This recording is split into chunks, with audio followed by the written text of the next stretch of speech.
Hi friends, welcome back to biryani పొట్లం cooking channel. ఈ రోజు అయితే నోటికి పుల్ల పుల్లగా కారంగా ఒకసారి తినాలనిపిస్తే ఈ ఎండాకాలం తప్పనిసరిగా ఈ అద్భుతమైన వంటకం మాత్రం చేసుకోండి ఫ్రెండ్స్. జన్మలో మర్చిపోరు, అంత బాగుంటదండి. ఒట్టి తుణుకల కన్నా పచ్చి తుణుకల కన్నా అంత బాగుంటది, అంత టేస్టీ కూడా ఉంటదండి. 4 బుక్కలు కాదండి, ఒక బుక్క తినకడ 10 బుక్కలు ఎమ్మటెమ్మటి తినేస్తాం, అంత బాగుంటది. ఈ రెసిపీ వచ్చేసి నల్గొండ స్టైల్లో చేసి చూపిస్తున్నానండి. చూడండి, మా నల్గొండలో మాత్రం దోసరుగులు ఎక్కువ తింటారండి. ఇలా అమ్మ చిన్నప్పుడు చేసి మాకు పెట్టేవాళ్ళండి. చూడండి, ఈజీగా ఈ విధంగా చేసుకోవచ్చు. మనకి దోసరుగులు హైపర్ మార్కెట్ లో గానీ ఆదివారం అంగట్లో గానీ దొరకవండి. ఫ్రెష్ గా మనము ఇంట్లోనే ఈ విధంగా తయారు చేసుకోవాలి. 3 రోజులు ఎండపెట్టి 4 రోజులు ఈ దోసరుగుల కూర వండుకొని తిన్నామనుకో సూపర్ టేస్ట్ ఫ్రెండ్స్. మరి చూడండి, మంచినీళ్ళు తీసుకొని ఎండపెట్టిన దోసరుగుల్ని వాటర్ లో సాల్ట్ వేసుకొని శుభ్రంగా ఈ విధంగా కడిగేసి ఒక బౌల్లో తీసేసుకోవాలండి. కాసేపు ఒక 2 నిమిషాలు నాననిచ్చిన తర్వాత నీట్ గా కడిగి పెట్టుకోండి. ఎందుకంటే మనకి ఎండ పెట్టినప్పుడు దుమ్ము ధూళి పడుతూ ఉంటది కదా, శుభ్రంగా వదిలిపోతుంది. మరికొన్ని వాటర్ తీసుకొని 4 టమాటాలు 3 పచ్చిమిర్చి 1 ఉల్లిపాయ కూడా శుభ్రంగా కడిగి మరో ప్లేట్ లో తీసి పక్కకు పెట్టుకోవాలండి. ఇలా వాటర్ లో అయితే పొట్టుతోనే కడుక్కోవాలి. చూడండి, నీట్ గా ఇలా కడగడం మూలంగా టేస్ట్ బాగా వచ్చేస్తుందండి. ఎలాంటి క్రీములు లేకుండా ఉంటాయి. ఈ 3 పచ్చిమిర్చిని మనము ఇలా పొడుగులో చీరి పెట్టుకోవాలండి. ఇలా మనము ఉల్లిపాయలు కూడా సన్నగా ఈ విధంగా కట్ చేస్తున్నాను. మీరు కావాలంటే కావాల్సిన సైజులో కట్ చేసుకోండి ఫ్రెండ్స్. ఇలా నేనైతే సన్నగా ఒక పెద్ద ఉల్లిపాయ తీసుకొని ఇలా సన్నగా తరిగి పెట్టి ఇవి కాస్త పక్కకు పెట్టేసుకున్నాను. ఈ 4 టమాటాలు కూడా ఇలా కట్ చేసుకోవాలండి. తొడమలు ఇలా కట్ చేసుకొని ఆ టమాటాలోనైతే నేనైతే పొడుగులో కట్ చేసుకుంటున్నాను. మీరు కావాలనుకుంటే ఇష్టం ఫ్రెండ్స్, ఎలా కట్ చేసినా అదే కూరలో వేస్తాం కదా, అది మాత్రం మీ ఇష్టం. నేను పొడుగులో కట్ చేసుకున్నాను. ఈ విధంగా స్టవ్ వెలిగించుకొని ఒక బౌల్ పెట్టుకొని 2 నుండి 3 వరకు ఒక స్పూన్ లో ఆయిల్ వేసుకోండి. నేనైతే ఒక కప్పడంత ఆయిల్ వేసుకున్నాను. అది కాస్త వేడైనాక ఆ నూనెలో జీలకర్ర ఆవాలు మాత్రం నాచురల్ గా వేసుకోండి. వీడియో కోసం అని ఈ పప్పులు ఆ పప్పులు వేసి ఆరోగ్యం పాడు చేసుకోకండి ఫ్రెండ్స్.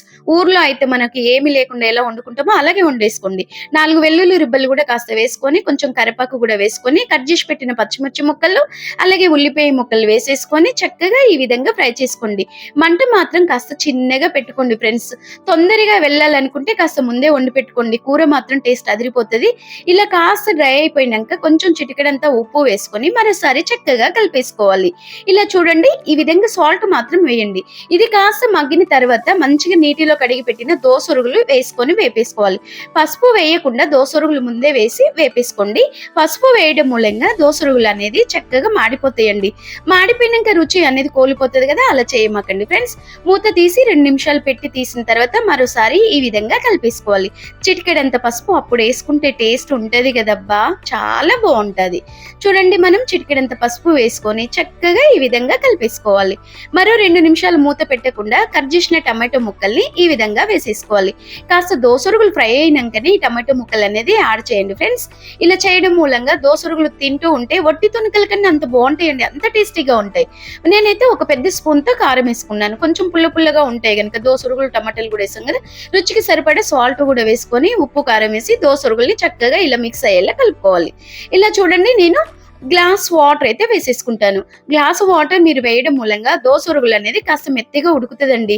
దోసరుగుల్ని ఎంత ఉడకబెడితే అంత టేస్ట్ వస్తుందండి. సూపు కొంచెం ఉన్న చాలండి, గిన్నె మొత్తం తినేస్తాం. ప్లేటెడ్ అన్నమైనా ఇష్టంతో తినేస్తామండి, కష్టం అనకుండా. చూడండి, మంచిగా బుబ్బుల్స్ వచ్చేస్తుంది కదా. చక్కగా ఈ విధంగా ఉడకపెట్టుకున్న తర్వాత గీతిమీర ఏం వేయకండి ఫ్రెండ్స్. ఇంత కరివేపాకు వేసుకొని ఊర్లో ఎలా వండుకుంటామో అలాగే వండుకోండి. వేడి అన్నంలో ఒక బుక్క తింటే కాదండి, 100 బుక్కలు తినేంత టేస్టీగా ఉంటది. ఇంకెందుకు ఫ్రెండ్స్, మరి మీరు ట్రై చేయండి. ఎలా వచ్చిందో కామెంట్ అయితే చేసేయండి ఫ్రెండ్స్. మన నల్గొండ స్టైల్లో దోసరుగుల కూర అంటే చాలా ఫేమస్ అండి. ఇంటింటికి ఎండాకాలం వస్తే చాలా మంది వండుకుంటారు. అలాగే ఒక లైక్ చేసి సబ్స్క్రైబ్ చేయండి.